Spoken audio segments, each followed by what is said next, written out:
Okay, so it is now exactly 9 o'clock, which means that we will begin with our webinar. So good morning, good day, and good evening to all of you. Thank you all for joining our today's presentation about how to integrate fast leak testing solutions for the heat pump production. Yeah, I mean, we all know what is currently going on the market, and we all see this increased demand for heat pumps. So to keep a high production running is more important than ever. And this is why we took this as a reason to host a webinar dedicated to the production of heat pumps and leak test solutions in order to speed up processes here. The webinar is on an intermediate level and will have a length of approximately 45 minutes. After that, we will add a Q&A session for roughly 15 minutes before we will conclude for today. All right, so before we jump into the topic, please allow me to introduce you your speakers today.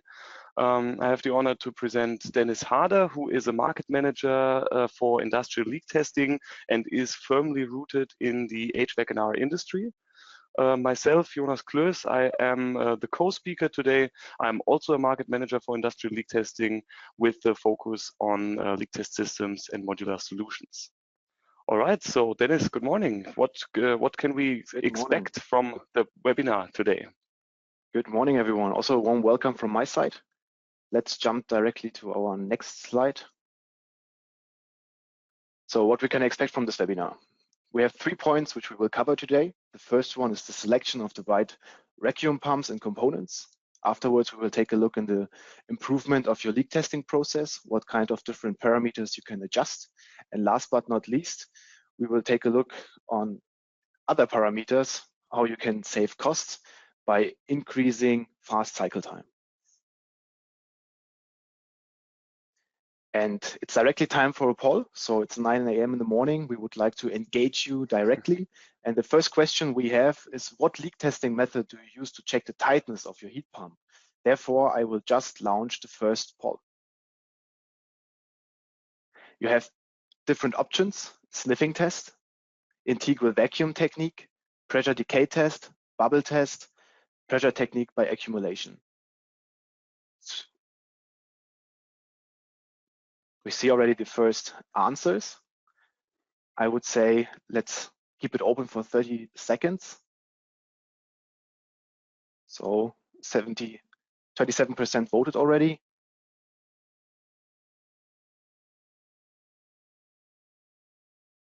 Let's wait some more seconds. 40%, 50%. And we see already a nice trend.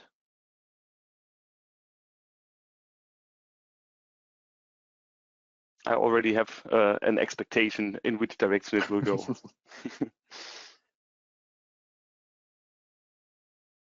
Okay, then I would say I will close the first poll and see the results.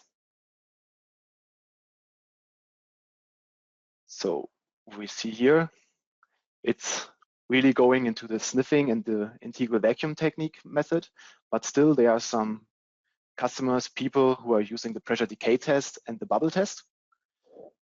Today, during the presentation, we will take a look on the integral vacuum method.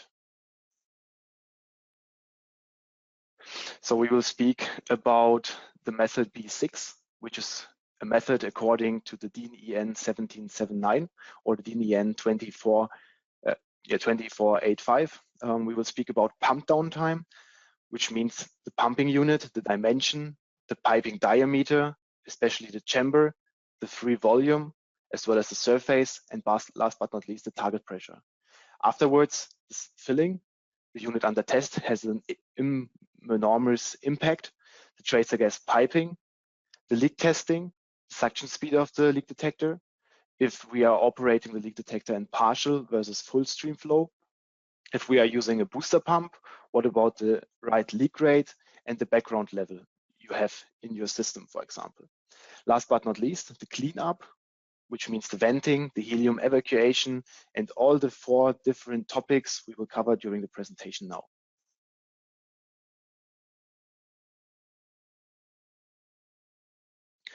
So we will take a look on different things. we will start with the volume and the pumping speed. We will take a look on material and the leak testing process. Jonas, I'll play the ball back to you. Thank you, Dennis. So the first point that you mentioned, the volume speed testing, I think is something which is very important when it comes down to the optimization of your leak testing process. If we take this example here, we have here a component in a test chamber, and we see that we have a vacuum, a pumping unit connected to this chamber.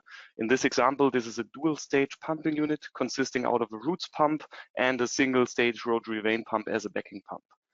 And what I want to emphasize now is the importance of a physical phenomenon called the desorption, or also called the outgassing rate of different materials, because this outgassing has quite an enormous impact on the pump down time, which we will see on the next following slides.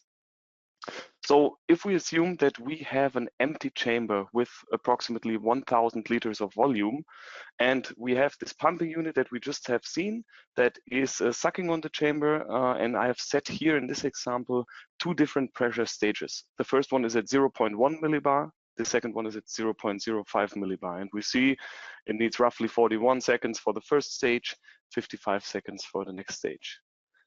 Now, if we consider that we that we place the test object inside the chamber, this test object will, of course, push away some of the free volume. So the effective volume of the chamber will become smaller, which would theoretically mean that our pump down times would go down. And this is what you can see here. We have now a loaded part into the chamber. This test object, let's assume it has 360 liters of volume, which means our effective volume is the difference here. And of course, to reach the same pressure with the same pumping solution, you will need a slower time, which is logic so far. However, when we consider now the effect of the desorption rate that this test object brings into the chamber, we will see one important difference here. We will actually see that for both pressure stages, 46 and for 0.1 millibar and for 0.05 millibar, the times increase significantly. So especially in the lower pressure ranges, you will see on this red curve here how strongly the pump down times will increase due to the desorption of your test object. And therefore, one thing to encounter this, there's one technical solution that is usually a great contribution to decrease your pump down times, which is the addition of a turbo pump, like you can see in this example here with the Hi-Pace 300 and a separate backing pump. So in this example, you will see that before we were here at the time level of 46 seconds and 98 seconds, and we see that this turbo pump brings an immediate impact, especially in the lower pressure ranges. So for this second pressure stage here, we will see an increase, or basically an improvement of 37 seconds, which is quite significant. And I think this is just worth mentioning here, because also for the heat pump production, these heat pumps, they bring a certain outgassing rate with them, and it is important to always consider them in your leak test calculations. Yeah, all right. Thanks, Dennis. I give the word back to you. Great. Then let's take a look on the material. So, of course, not only the chamber, but also the heat pump inside, which is consisting out of different materials, can have an impact. So before filling it with refrigerant, there are some problems why it is always good to dry your system before filling it with refrigerant. What kind of problems can occur? Of course, at first, the moisture inside can freeze when you are evacuating the circulation of refrigerant too fast. Then this can cause the chemical reaction of water and the refrigerant. And this has direct effects the successful long-term operation. But how to solve the problem, we will take a look on the next slide. The solution is always customized based on the volume and the shape of the circulation system. We can say, okay, you can use this or this pump, by really having an optimized vacuum drying. Oftentimes, single and double stage rotary vane pumps are used. Currently, we see a high trend for scroll pumps, which means for dry pumps. Of course, the investment costs are higher than for a single double stage rotary vane pump, but the total cost of ownerships are much smaller as you are not used to handling oil or do so oftentimes the change of the oil. Here, I would like to give you an example what kind of different desorption rates materials can have inside a heat pump. For example, the condensate pan. So every heat pump has a condensate pan, and therefore it's always good to know how powerful or even how high this desorption rate could be. Let's start with the background signal in the chamber only. You see on the y-axis the leak rate, and on the x-axis you see the time in seconds. Here you see the direct background signal in the chamber, which means there's no part inside. Afterwards, we are placing the condensate pan, for example, in the chamber, and you see directly a high increase in leak rate. This is due to the 5 ppm helium, which is directly sticking into the condensate pan, and over time, by decreasing the pressure inside the chamber, it's desorbing into the chamber. This we have measured in partial flow. As soon as we are going to full stream flow, we see a continuous increase of the desorption rate after it has reached a good timing, but you see here over 300 seconds have passed and we are here in full flow leak rate. What is the difference between partial flow and full flow? My colleague will explain in the next chapter. So, and you see here with the black line, this is how normally it should look like when you're using material which has not such a high desorption rate, for example, stainless steel, other kinds of, you can say solid materials. You see there's a big difference, but this you need to take into account, what kind of material you are placing into your vacuum chamber. Jonas, I play the ball back to you. Thank you, Dennis, and thank you for underlining the importance of the desorption rate again. As we said, very important point for the evacuation part of a leak detection process. Okay, so now it is time for another poll, which I would like to start now. You should be able to see the poll now. Please do your selection on which criterion of the leak detection system is the most important to you. So of course there are different requirements. You see here high throughput or system productivity, high process safety, robustness, or the total cost of ownership. And I see already some votes are coming in. Thank you all. I will leave the poll open for another, let's say 20 to 30 seconds. And of course, all of these factors are important, but we would just like to get a better understanding of what are the key factors for a leak detection system for you as our audience today.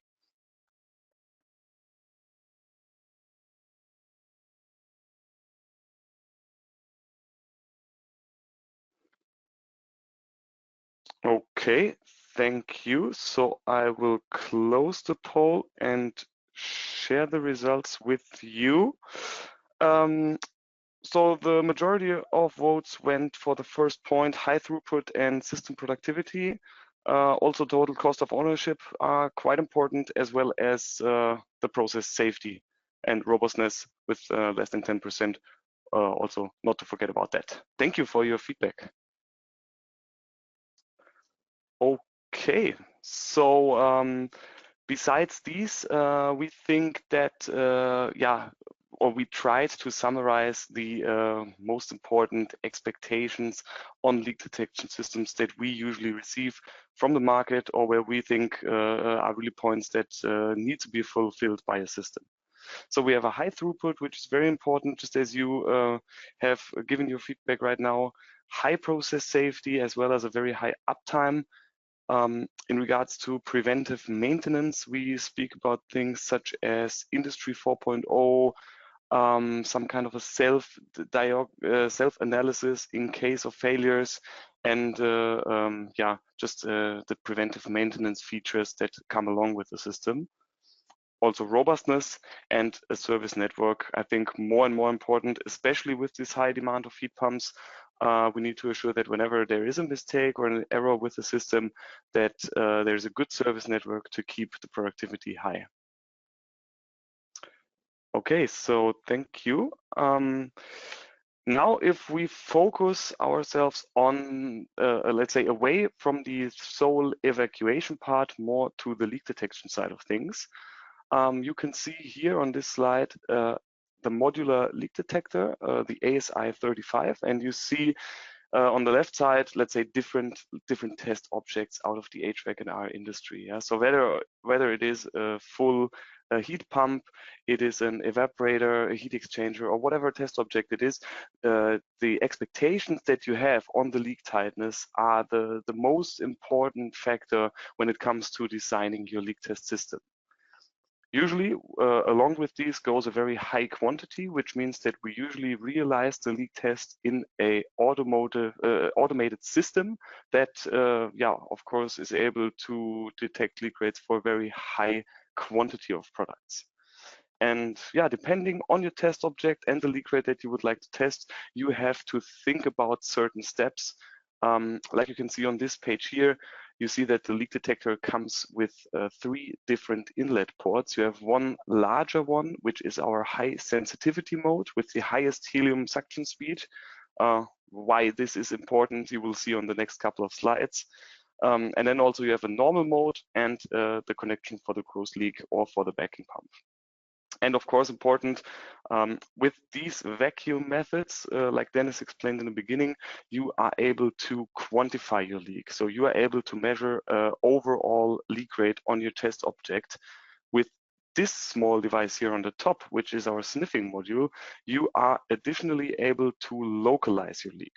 So these ports, the vacuum test is to see how large is the leak, and with the sniffing mode, you can, in a second step, localize the leak, on which position of your test object it is.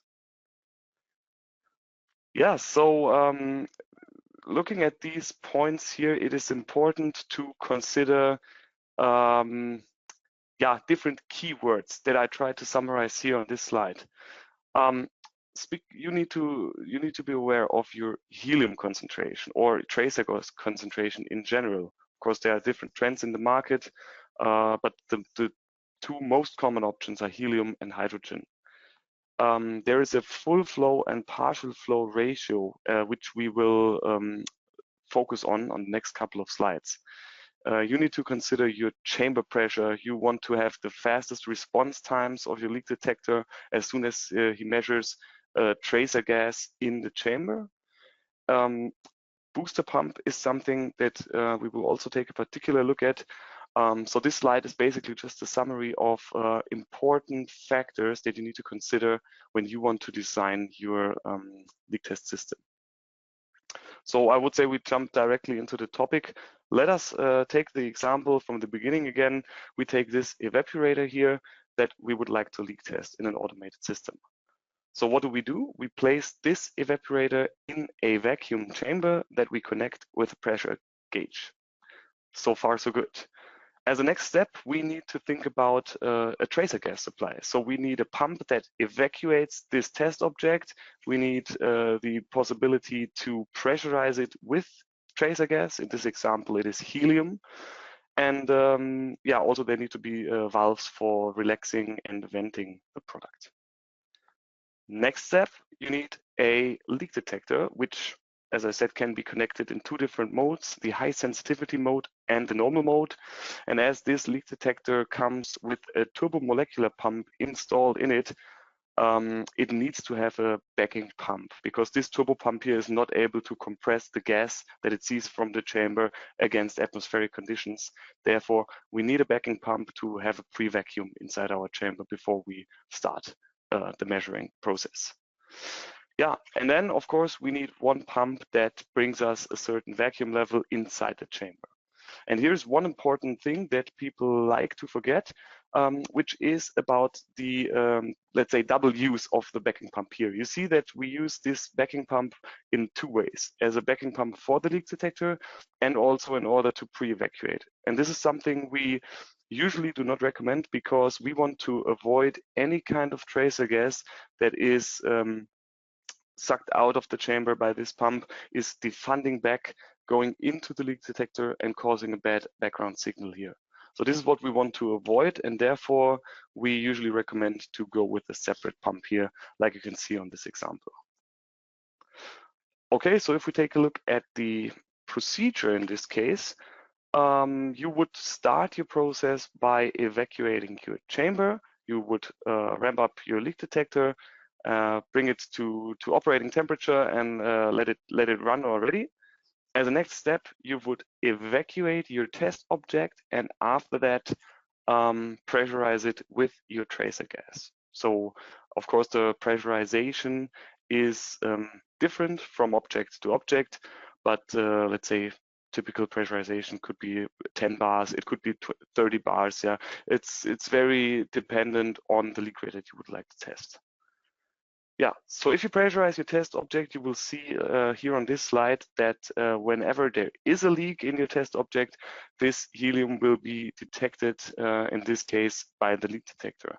But this is an important thing that we can see on this slide here, something that we call the partial flow, because you see that the valve to this pumping unit here is still open, and you actually see that the helium is not only sucked out of the chamber by the leak detector, but also by this vacuum pump here. And there's an important ratio that we usually call the machine factor, which is the relation of the suction speed of this pump, of this leak detector and this pumping unit. And especially for heat pumps, where we usually deal with large volumes, this pumping unit here is much bigger than the actual leak detector. And this brings a certain instability into this relation, which we'll see on the next slide. First of all, let us talk about the advantages that we have.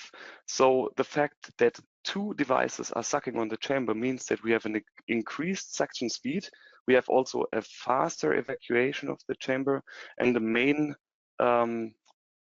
advantage, I would say, in this case is the faster response time of our leak detector. So the additional suction speed of the backing pump is supporting the leak detector both in response and recovery times. And in general, this has an impact, a positive impact on the process safety and stability. On the other hand, you see that two signals are going out, and this means that less helium atoms are detected in the leak detector, which means the signal intensity in general is lower. And there's also one factor that we call the signal to noise ratio, which basically is the relation between the background signal that your leak detector is measuring and the tracer gas signal that you are detecting. So on the other hand, you can see here the opposite of this. Once we pressurize our test object, we will see that there is a full flow into the leak detector. We have shut off the pump that you can see here, which means now that in this case, 100% of the tracer gas signal will be detected in the leak detector. And of course, you have a very high signal intensity in that case. On the other hand, however, your suction speed will be lower than before because you only use the suction speed of your leak detector, and also you will have therefore longer recovery times and longer response times. And basically these are then it is just the other way around compared to the partial flow. But there's one thing that I would like to show that can bring a real benefit in this case, which is the addition of a booster pump. So you can see the same scenario here. The only difference that we have done is that we have added a turbomolecular pump right in front of the leak detector, which means that in this case, we will use the additional suction speed of this booster pump and will still detect 100% of the signal in the leak detector. And you can see here two things, of course. On the one hand, you will have the 100% of the signal in your leak detector, but without the booster pump, you will need to face longer response and recovery times.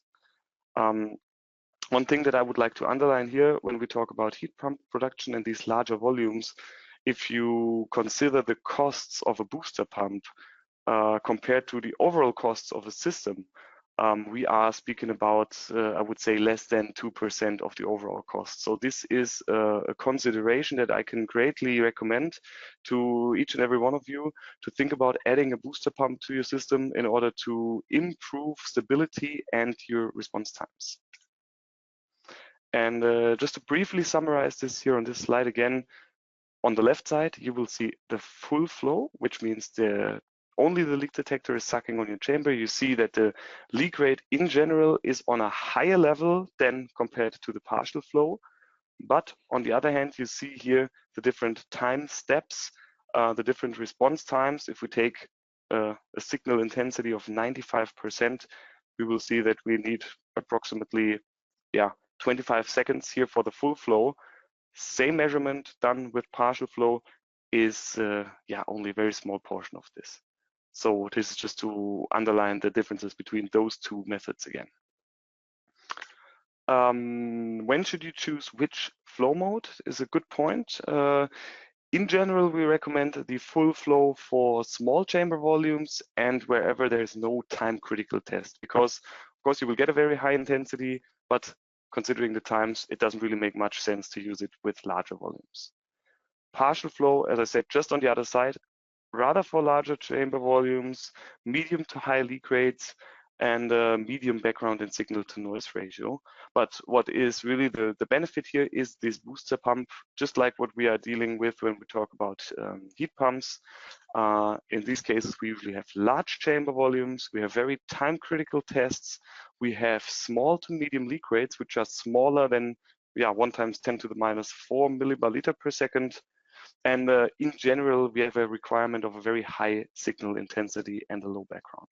So therefore, the booster pump in this case is really worth a consideration. And speaking about costs, I think it is a good point to give the word back to Dennis to speak about potential investments. Great. Thank you very much, Jonas. So let's take a look on the costs. Last week, I had a chance to travel to Mexico and to visit our customers. And the most common feedback we've received was how to decrease helium and what kind of different other options I do have instead of helium. So let's talk about potential investments. We started with the vacuum systems. So we talked about the volume, the pumping speed, the material, the leak test. And now it's time to talk about the tracer gas handling. We have 15 minutes left. Afterwards, we have the Q&A session. Please, as soon as you have any questions, just write them down in the questions field and we will answer each question afterwards. Let's start with the cost of the helium during leak testing. First of all, yes, just to have an example, we have here a bottle of helium with a concentration of, or a level of 4.6, 50 liters, so mainly 99.6% helium concentration, and inside the bottle we have a pressure of 200 bar, which means with this bottle we have available helium of 10,000 bar liters. Now we have a heat pump which is tested at 10 bar absolute. People are often asking test pressure, what should it be? We recommend to have working pressure equal test pressure. The test unit volume has 60 liters, which means we need 160 bar liters. And with only one helium bottle, we can test up to 62 heat pumps. By speaking about the costs and amount of 12,000 units per year, I know at this time currently, the amount of heat pumps, it's much higher, but let's be conservative with 12,000 units per year. We need 196 bottles of helium with the concentration 4.6.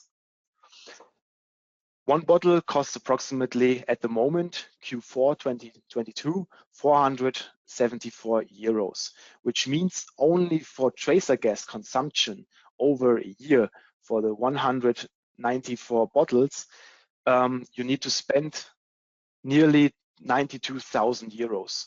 Just as a comparison, in Q2 2022, the helium bottle price was at 167 euros. You see the high increase in pricing. But what to do? I would like to give you 3 examples how you can manage your tracer gas consumption. There are different possibilities. At first, the helium concentration, so you can play with the concentration. For 100% leak rate, by using 100% helium, you are in the 10 to the minus 5 millibar liter per second, depending on the reject point. In the heat pump production, but mainly also in the heating, ventilation, air conditioning, refrigeration market, 5 times 10 to the minus 5 millibar liter per second is the common leak rate. By decreasing it only to a tenth, which means 10% helium, you're already a decade lower. And a decade lower means really an impressive thing.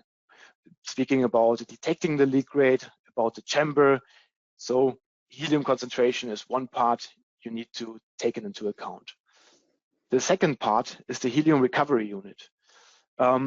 In previous years, it was not good to invest into the helium recovery unit, as the units, the quantity of produced helium heat pumps was not really high, that the investment was good. But now with the high amount of heat pumps, a helium recovery unit could be an option to manage your tracer gas consumption. And the good thing is up to 98% of used helium can be recovered. On the right-hand side, you see here an example from a customer from Mexico, which is using a helium recovery unit. And here installed are Pfeiffer vacuum pumps. In the beginning, before he had this recovery unit, he had every day to change his helium bottle, and now he needs to change the bottle every 7 days. So you see, he decreased immensely his helium consumption. Just a small example about the helium recovery system. Test pressure again 10 bar, the test unit volume 16 liters. Test per year, we are staying at the 12,000, which means required gas volume of 1,920,000 bar liters. Now we are taking into account a standard helium recovery unit. This helium recovery unit can handle pressures up to 220 bar, a volume up to 20 liters, which means we have an available gas volume of 4.4 million bar liters. Dividing the 1.9 million bar liters with the 4.4 million bar liters and multiplying it with 100%, you only have a usage of the complete system of 44%, which means you have 56% free volume, which you can use as soon as the quantity will increase in heat pumps, and it will. So this is already a good sign. Just highlighting it again, 98% of reduction helium costs, which means 2% actual cost per year. Of course, there are the electricity consumptions, etc. But speaking about helium only, you only have 2% actual costs. Last but not least, let's talk about other alternative tracer gases. As Jonas mentioned, we have different alternative tracer gases, mainly here hydrogen. What are the advantages and disadvantages of hydrogen? First of all, it is cheap, abundant, you have low ambient concentration, but it's explosive. So the question is it worth a consideration? And here I would like to give you some advantages and disadvantages. Let's start with the advantages. It's available as a diluted standard. As you know, you can only use in production hydrogen as a forming gas, which means 5% hydrogen and 95% nitrogen or air, for example. Over 5%, it's explosive. Below or 5%, it's not explosive, you can use it. But this has an impact on the sensitivity. It can be produced locally and green, so you are not directly connected to the production, for example, of gas. But what are the difficulties? The higher background, as we mentioned, 5 ppm helium in air, speaking about hydrogen, you have 42,000 ppm in your air. So you have a higher background. The impact of the factory surroundings. So as soon as your leak testing station is closely to a welding or soldering station, this has also a negative impact, and a limited sensitivity. But as we mentioned, this can be an alternative, but depending on application to application. I have seen in the HVAC market that air conditioning systems are leak tested by using foaming gas.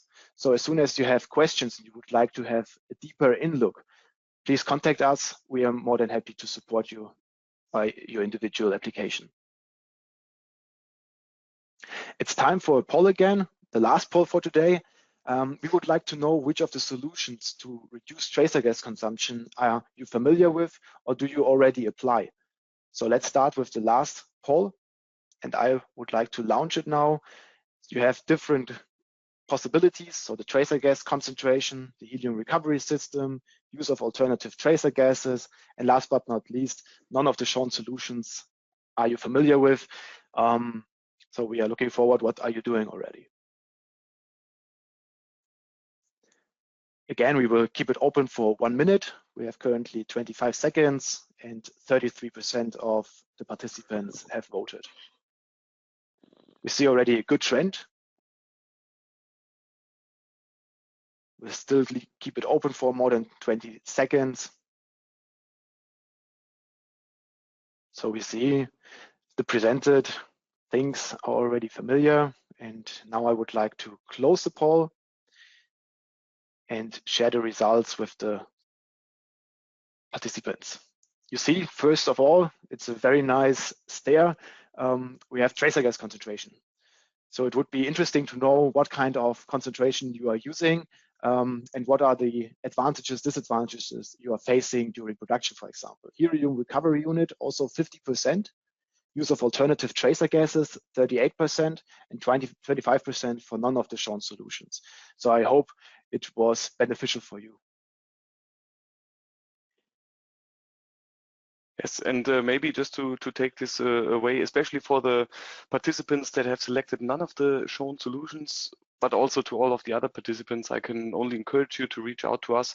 We are happy to support you in taking a look at the different options that you have for your leak testing process. It depends on many factors, on your pressurization and the quantities and so on, but we are happy to support you with doing a calculation to see which overall costs you can approximately face, of course, and which of these presented solutions might be the best for you. Good.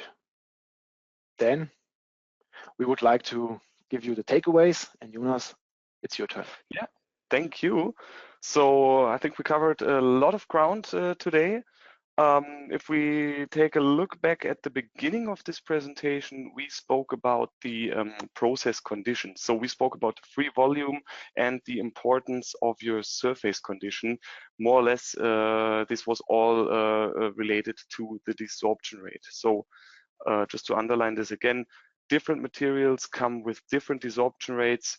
For the chamber, usually we use stainless steel or aluminum. So these are, let's say, on a rather low side, but we should not forget the impact of our test object, which usually has a much higher desorption rate than our chamber or the other vacuum components that we are using. Also, we spoke about piping and in general conductivity losses. Of course, the more piping you add to your vacuum system, the more valves you have and the more bows and bends you use, the higher your conductivity losses are. I would say these points are in particular important when it comes down to the leak detector and the turbomolecular pump. In general, also, we can give the recommendation, if you have to choose between the diameter and the length of the piping, we would always recommend to use the larger diameter instead of the longer length, because the impact is not as strong as the length. And yeah, also for the leak detector and the turbo pump here, it's most important to follow this general rule of thumb. The closer you can place them to your chamber, the better it will be for your response times. Point number 3, keep it clean. Tracer gas pollution. This was the example where we used the backing pump of the leak detector in addition to a separate pump that we use for the vacuum generation in the chamber. This is just simply due to the reason that we want to keep it clean and avoid any kind of pollution, any kind of high background signal in the leak detector. So the cleaner we can keep the vacuum, the better it will be for our sensitivity. Then we also spoke about partial flow and full flow.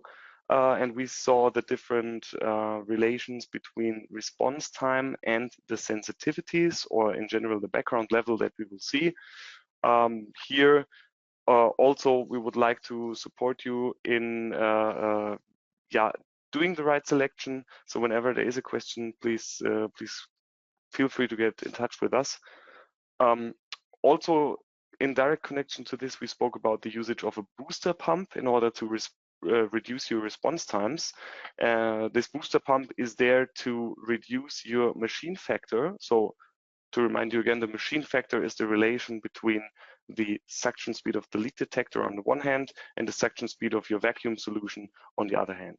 And in order to reduce this relation or to improve it in general, you can use this booster pump. And then last but not least, tracer gas consumption. I think Dennis gave a great example here in showing the different advantages and disadvantages of the respective solutions that we have on the market. So whether we speak about a dilution, which means a reduced concentration, whether we speak about the usage of a recovery unit or the usage of alternative tracer gases, there are different options, and we would like to support you in doing the right selection here.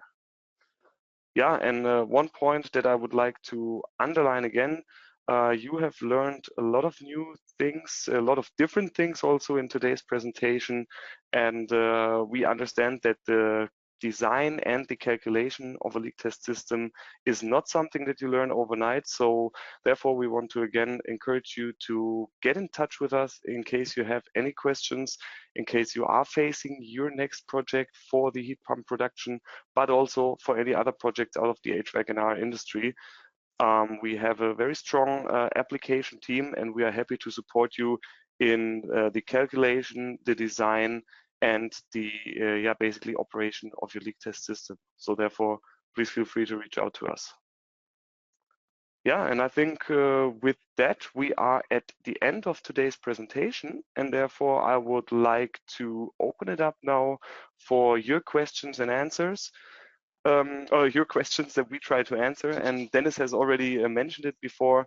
There is a chat box in the GoToWebinar tool here. So please use this to type your chat or your feedback, and we are happy to answer them right here in this session. All right, thank you, Jonas. Yeah, I think before the first questions will come, the important question is, do you get the presentation? Of course, just write your email address into the question box, and afterwards we are more than happy to share the presentation with you as a PDF document. This is no problem. And we have already the first question. The first question is about the reject point. So why 10 to the minus 5 millibar liter per second are used, or why it is common to use? I can give directly the short answer. There's a standard existing. It's called DIN EN 378. And then there's written what kind of reject points need to be met. So this is one opportunity to see which is really common to use in the HVAC market, this standard. There are already other questions. So just the email address. So thank you very much. Yeah. And just to take this away, we have been conducting quite a good number of webinars this year, and we have also launched a new section on our webpage where you will find an overview of all the webinars that we have done in the past. There's an on-demand availability for all of these, and also this webinar here was recorded today and will be uploaded to our webpage. So please check this out on our webpage, and feel free to take a look at the other webinars on the leak detection industry, but on, let's say, vacuum applications in general. All right, so there are no other questions yet. So as soon as you have any type of question, just write it down and we can answer it directly here. Okay, it seems to be that there are no questions. Yeah, doesn't seem to be the case, but yeah, I hope that you nevertheless could learn something new in the presentation today. As we said, in case anything should pop up in the future, send us a message, give us a call. We're happy to answer your questions that will also come in the future to this in regards to this industry and application. Yeah, so we have a new question. The question is, when using hydrogen as the alternative tracer gas, how does the diluted concentration, say 5% hydrogen, 95% nitrogen, affect the sensitivity? What leak rate range would you say is the testing effective to? Jonas, would you like to answer this question? Yes, I can, of course. Let me just give you one example on the concentration. So let's say if we work with this diluted concentration, 5% hydrogen, 95% nitrogen. So this is the classic forming gas. Let's assume we have a leak rate of, let's say, 4 × 10⁻⁵ millibar liter per second that we would like to detect based on 100% hydrogen. If we now consider that we are working with forming gas, which means we actually only use 5% hydrogen, we would have to divide this original leak rate by a factor of 20, which means we would end up with a factor or with a leak rate of 2 × 10⁻⁶ millibar liter per second. So this means in general, when we dilute our concentration, the leak rate that we detect will be lower. And of course, Dennis has mentioned this before when he did the comparison. In general, when we use hydrogen, we have a higher background compared to conventional tracer gases such as helium.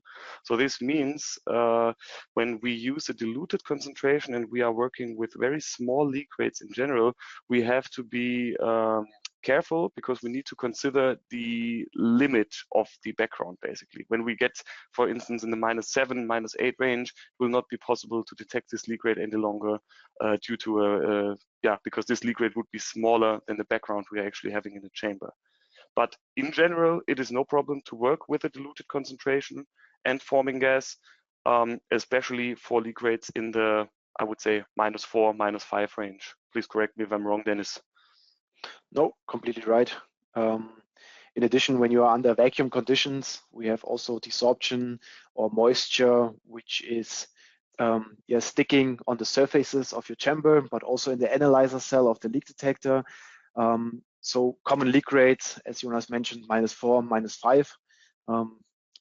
Lower, -6, it's already hard. You can do it in sniffing, but then only by using the zero function. So if you would like to have there more information, last year we have conducted a webinar especially for the sniffing market in the HVAC market. So it's good to watch this webinar as well. Then we have an additional question. So I assume lowering the helium concentration in the leak testing, the drawback is the longer test time. It depends. So it depends on the pressure. It depends on the reject point, and it depends on the different components like piping, the chamber, then the vacuum pumping station, if you are in full stream or in partial flow. So there are different factors which need to be considered. Yeah, but in general, I would say, of course, the leak rate that you want to detect gets smaller than with this diluted concentration. But let's say you have your vacuum system or you have your leak test system set up in this partial flow that I presented, where you use the additional suction speed of a vacuum pump, and you have the right background level in your chamber, it should not be a major difference whether you detect a leak rate in the -6 or -7 range. As long as the background is right and you are still able to have a good signal to noise ratio. That means that you are able to differentiate your leak rate from the background that you have. The suction speed for your pumping unit and for the leak detector will more or less stay the same, and therefore the response times, you should not feel a big difference there. Yeah? But in general, of course, it depends on the setup that you have. You're welcome.